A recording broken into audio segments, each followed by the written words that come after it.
Kamu tahu nggak, sebenarnya akut dan kronis memiliki arti yang berbeda.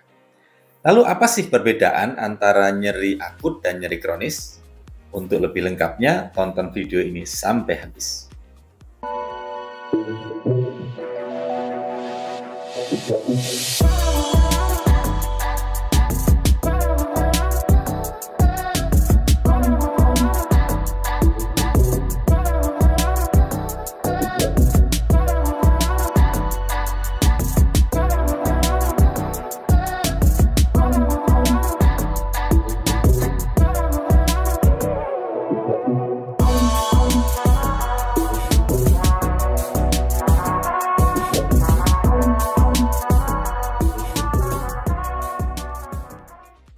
Halo, saya Ahmad Mutakin Alim. Saya adalah dokter spesialis anestesi dan ahli intervensi nyeri.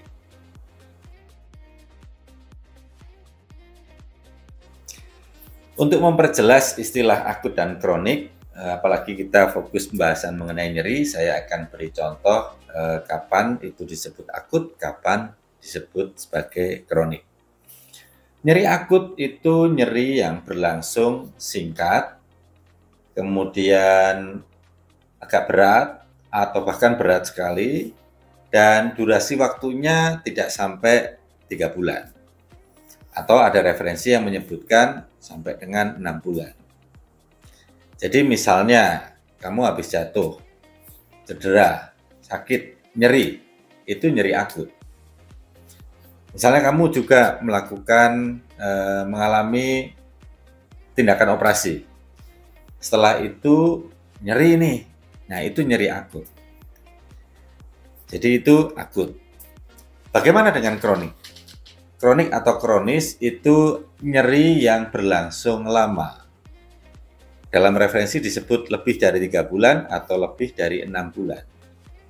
Nyerinya terus bertahan atau kumat-kumatan.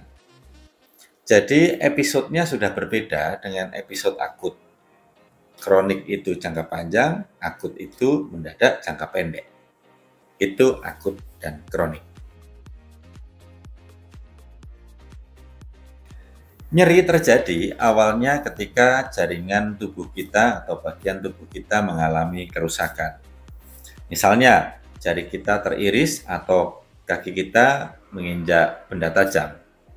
Maka bagian dari tubuh kita itu akan mengalami kerusakan yang mengeluarkan sinyal-sinyal listrik saraf, kemudian diterima oleh otak kita sebagai sebuah warning. Artinya nyeri akut ini merupakan warning bahwa tubuh kita sedang mengalami atau menghadapi kerusakan.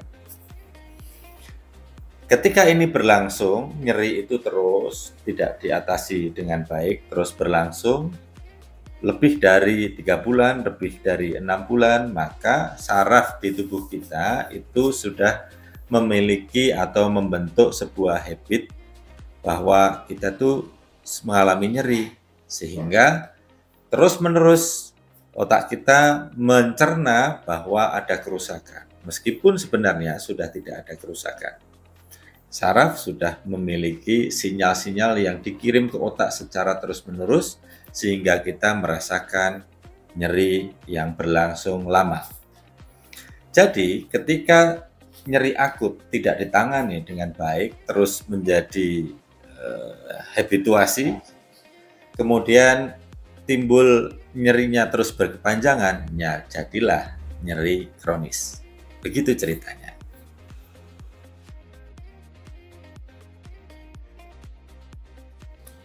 Oleh karena itu, ketika kita mengalami nyeri yang tiba-tiba atau yang kita sebut sebagai nyeri akut, apapun sebabnya, kita harus selesaikan segera masalah akut itu, masalah nyeri itu.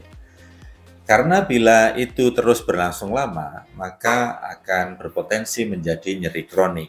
Kalau sudah nyeri kronik, ini lebih repot lagi sebenarnya sih. Jadi ketika kita ada luka, ya obati dengan baik. Ketika kita ada cedera, obati dengan baik. Obatnya apa? Penanganannya apa? Bisa minum obat. Kalau luka ya disembuhkan, dirawat lukanya, dan seterusnya. Agar tidak menjadi episode yang kronik. Lalu kalau sudah menjadi kronik, misalnya pas setelah operasi nyerinya masih dan itu berlangsung lama, apa yang bisa kita lakukan? Atau contoh lain, nyeri yang kronik misalnya migrain atau nyeri kepala yang berkepanjangan lain, itu juga serupa, itu nyeri kronik juga. Kalau nyeri kronis, apa yang harus kita lakukan? Kita perlu konsultasi kepada ahlinya untuk penanganan lebih lanjut, karena nyeri kronis ini harus didekati dengan cara yang komprehensif. Nyeri kronis umumnya bisa menimbulkan tekanan atau stres atau bahkan depresi. Bahkan juga ada yang timbul gangguan jiwa.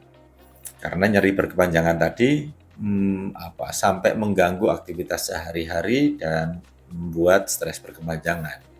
Maka pendekatannya sudah harus komprehensif seperti saya bilang tadi. Ada pendekatan fisik, ada pendekatan psikis.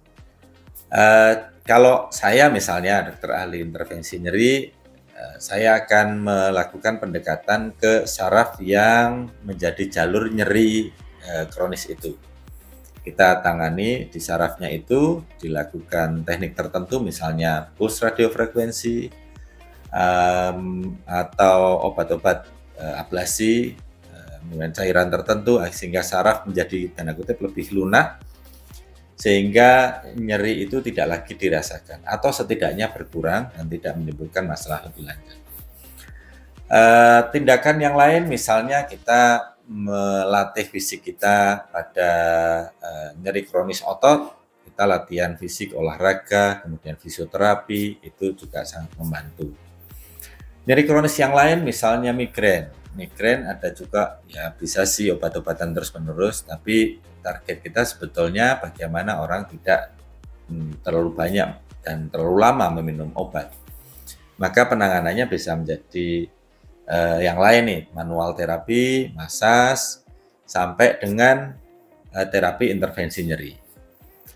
Kita ambil contoh tadi, intervensi nyeri dilakukan pada saraf tertentu. Atau pada migrain tadi saya contohkan, kita bisa blok saraf tertentu atau blok otot-otot tertentu sehingga ketika kumat sudah tidak seperti kumat yang tanpa penanganan. Artinya kumatnya menjadi ringan, bahkan menjadi semakin reda dan semakin reda. Kemudian secara psikis, secara psikologis, secara psikiatri, rekan-rekan bisa datang ke psikolog, bisa ke psikiater, nanti bisa mendapatkan penanganan pada tekanan psikisnya. Bisa menggunakan konseling, bisa menggunakan psikoterapi, bisa juga menggunakan obat-obatan yang akan diberikan oleh psikiater. Di antaranya seperti itu ya. Oke, itu tadi penjelasan yang saya kira cukup singkat tapi komprehensif untuk menjelaskan antara akut dan kronis. Tentu saja kita membahas dalam kerangka pembahasan mengenai nyeri ya. Ini kan channel dokter nyeri. Jangan sampai salah sebut lagi ketika kamu nulis di medsos, ini akut, ini kronis, dan lain-lain. Kalau kamu suka dengan konten ini, kamu bisa like. Kalau kamu nggak mau ketinggalan konten-konten, ya subscribe atau klik lonceng. Tapi kalau nggak pun, nggak apa-apa. Yang penting kita bisa ketemu lagi di channel ini lain waktu. Dadah!